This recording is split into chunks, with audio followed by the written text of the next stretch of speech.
Thank you, Mr. Speaker. Mr. Speaker, I'll be sharing my time with the member for Barrie, Springwater, Oro-Medonte.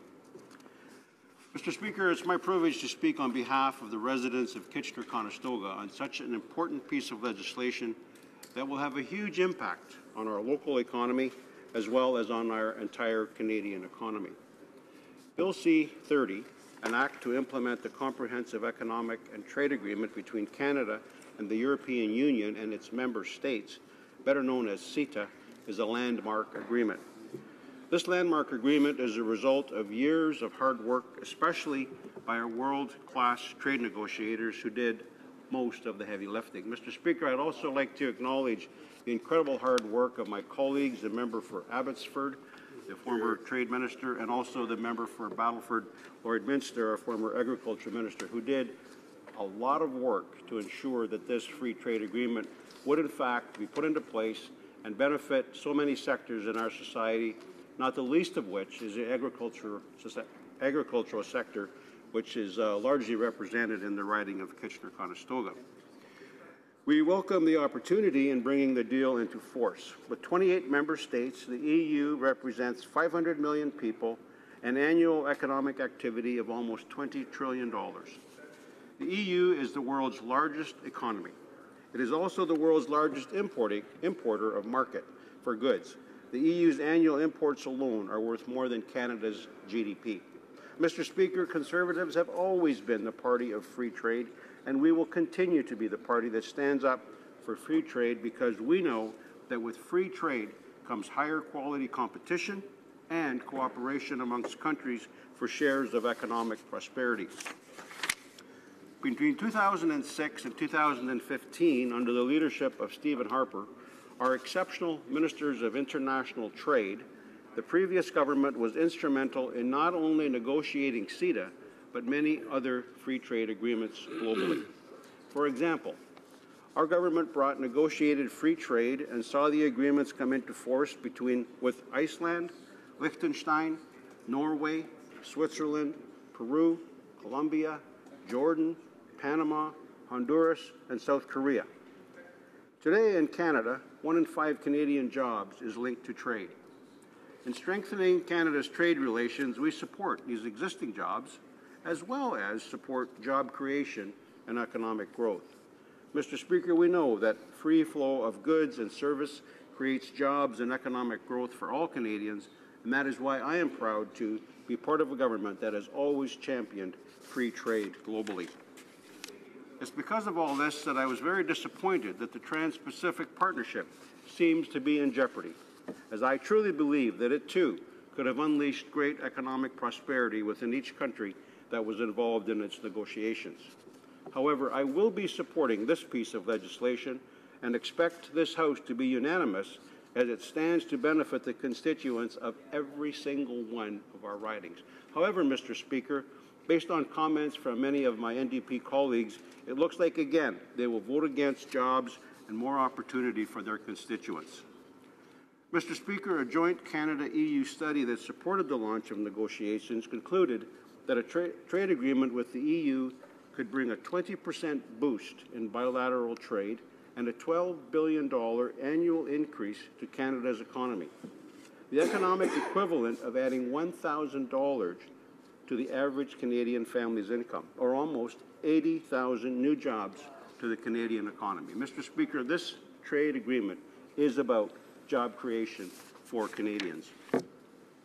These increases will be made possible because when CETA comes into force, nearly 100% of all EU tariff lines on non-agricultural products will be duty-free, along with close to 94% of all EU tariff products in lines of agricultural products. Mr. Speaker, this is especially important for our beef and pork and our grain and oilseeds producers. These sectors will benefit greatly from the implementation of CETA. Canadian service suppliers will also have the best market access the EU has ever granted to its other free trade agreement partners. Why is this so substantial? Because this service industry employs more than 13 million Canadians and accounts for 70% of Canada's total GDP. The Canada-EU trade agreement also gives Canadian suppliers of goods and services secure, preferential access to the world's largest procurement market. The EU's $3.3 trillion government procurement market will provide them with significant new export opportunities. The agreement expands and secures opportunities for Canadian firms to supply their goods and services to the EU's 28 member states and thousands of regional and municipal government entities. Mr. Speaker, in the Waterloo region, we have a well-known high-tech sector as well as advanced manufacturing. These companies stand to gain access to a huge market share in the EU. Companies like Ontario Drive-In Gear, which manufactures the all-terrain vehicle Argo and also manufactures high-quality gear products. Companies like Myovision, ClearPath Robotics, Olympia, which manufactures ice-clearing machines similar to the Zamboni, but much better than the Zamboni, Mr. Speaker. Plus many of other startups that are coming out of the Waterloo region, Mr. Speaker. I also spoke earlier about the benefit to the agriculture sector in my riding: beef, pork, grain, and oilseeds. But, Mr. Speaker, if you would allow me for a moment to highlight an award-winning dairy farm in my riding, producing what is clearly the greatest cheese in all of Canada. Of course, I'm talking about Mountain Oak cheese. I would urge all my colleagues, specifically those from southwestern Ontario, if you haven't visited Mountain Oak cheese, it's an absolute must, especially for cheese lovers. And Mr. Speaker, Mountain Oak cheese is the recipient of several awards, a few recent ones being first place for the three-year-old cheese in the hard cheese class, first place for their Farmstead Mild in the semi-firm cheese class, and at the 2016 cheese competition at the Royal, their gold was first for the interior ripened Edam, Gouda, Asiago category and the Grand Champion Variety Cheese Reserve. That's good enough. Mountain Oak has become so well known that even Rick Mercer, Mr. Speaker, has recently visited to help them make some cheese. I share this because it's businesses like these that will greatly benefit from the lower tariffs found in CETA, specifically pertaining to specialty cheeses. They will be able to bring their award-winning cheese to the EU and make us in Kitchener-Conestoga even more proud than we already are. Mr. Speaker, I remember when we signed this free trade agreement, the dairy industry had big concerns about the 3% import of cheese into the Canadian market. And Mr. Speaker, because I knew about Mountain Oak cheese and other high-quality cheese producers in Canada, I was convinced from the very beginning that if Canadian cheese producers were given the access to European markets, they had nothing to fear in terms of imports. In fact, by expanding their ability to ship into the European market, they would actually expand their ability to produce more and better quality cheese. In conclusion, Mr. Speaker, and keeping the dairy industry in mind, I would like to discuss the promises that our previous government had made to this sector in order to help them with the transition into this new free trade agreement. I would also expect a Liberal government would honour the commitments made to the vital sectors of our economy, namely the supply-managed dairy, as well as commitments made to the province of Newfoundland and Labrador in terms of the CETA Fisheries Investment Fund. Last week, Mr. Speaker, I rose in the House and I asked the Minister of Trade whether or not he would make the commitment to maintaining these assurances specifically to the dairy industry, as I had met with the dairy industry just the day prior. And unfortunately, when I asked the Minister of Trade this question, I was not given a straight answer. Mr. Speaker, if this government were to withdraw or to minimize the measures that our government made to the dairy industry and to other supply-managed sectors, in my opinion, they would be pulling the rug out from under these industries that have been relying on these promises in order to make the transition. Mr. Speaker, as CETA approaches its final implementation, our party will continue to hold the Liberal government to account and ensure that Canadians will reap the rewards of free trade. Mr. Speaker, I urge all my colleagues to support this trade agreement because it is in the interest of every single Canadian and it's the interest of creating new jobs and opportunities for Canadians. Thank you, Mr. Speaker. Questions and comments? Question commentaire. The Honourable Parliamentary Secretary to the Government House Leader. Yes, thank you, Mr. Speaker, and appreciate the many words from the member opposite. As he knows, that this has in fact been an agreement in the making for a number of years. And in fact, I've earlier made reference to the many individuals involved in putting this together. Some of the finest negotiators in the world, I would ultimately argue, work for global affairs. And we're very privileged to have that kind of capability and ability to be able to get the deals done that are so very important to Canada. My question to the member is related to the Canada-European trade deal compared to Ukraine agreement. And I'm wondering if the member, like we have, the New Democrats, for example, are voting in favor of Ukraine. They're voting against this particular agreement. The Conservatives and Liberals are voting both in favor, obviously, in both agreements.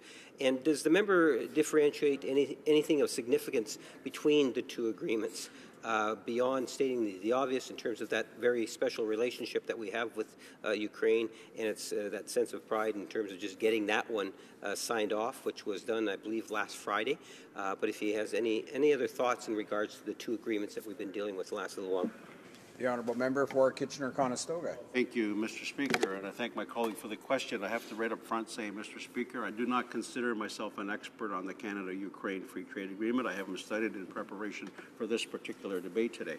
But, Mr. Speaker, let me highlight again how important it is that we follow through with our commitments on the Canada-Europe Free Trade Agreement because of the economic benefits that it will bring to virtually every sector of our society. I mentioned the service industry, service sector, agriculture sector, high-tech sector.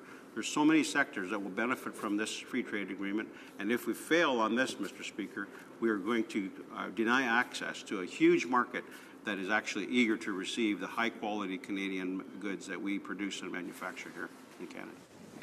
Questions and comments? The honourable member for South Okanagan, West Kootenay. Well, thank you, Mr. Speaker. I'd like to ask the member a question I asked earlier, simply because I think his colleague might have misinterpreted what I was asking, and that is around the fact that when we finish negotiations for this treaty, happened concurrently with the Brexit vote in Great Britain, in the UK, and in negotiating this treaty with the European Union, we obviously gave some concessions to the fact that we have a huge trading going on with the European Union, but almost half of that is with Britain. And I'm just wondering what he feels about giving up concessions in this treaty, which now we may not get the benefits of because Britain is not part of this treaty. I know we can do another treaty with UK, but we obviously need some assurances that this won't be a negative consequence. The honourable member for Kitchener-Conestoga. Well, thank you, Mr. Speaker. I think it's important in terms of what the uncertainty is surrounding Brexit and those particular issues that I do not, as a member of Parliament, speculate as to what the outcome of not having Brexit as part of the EU Free Trade Agreement. I am still convinced, Mr. Speaker, that the advantages of the Free Trade Agreement with the EU, even without Britain being part of it, is going to be a major advantage to all Canadians. Questions and comments? The honourable member for Oshawa. Thank you very much, Mr. Speaker, and I want to thank my colleague from Kitchener-Conestoga for an excellent speech and really talk about Canada's place in the world. I was wondering if you could comment on the whole concept of competitiveness. We have a Liberal government now that with this bill, this trade agreement, they almost blew it. But they've put in policies such as raising taxes, a new carbon tax, things along these lines. So why are free trade agreements like this so important right now when we're looking at global competitiveness? And if you could mention, the uniqueness now that Canada, with the North American Free Trade Agreement, we have access to all of North America. We'll be the only country in the world actually that has access to North America plus the European Union and the potential of Asia if that moves forward. Could he talk about the importance to our competitiveness in that regard?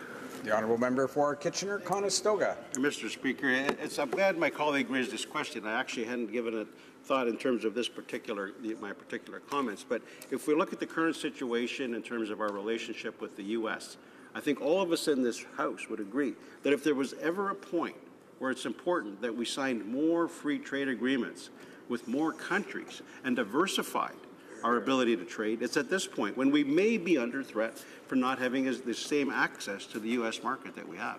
But, Mr. Speaker, when you add to that the possibility of higher taxes in Canada, which will definitely be the companies who are looking to invest in Canada, if they suddenly have a tax advantage in a neighboring country, you can see that the business decision there will definitely be in favor of the country with lower taxes. So it's important that Canada's business taxes stay low, that we do not add a carbon tax in total contrast to our neighbours to the south. This will further damage our Canadian economy, for sure. Thank you, Mr. Speaker. Resuming debate.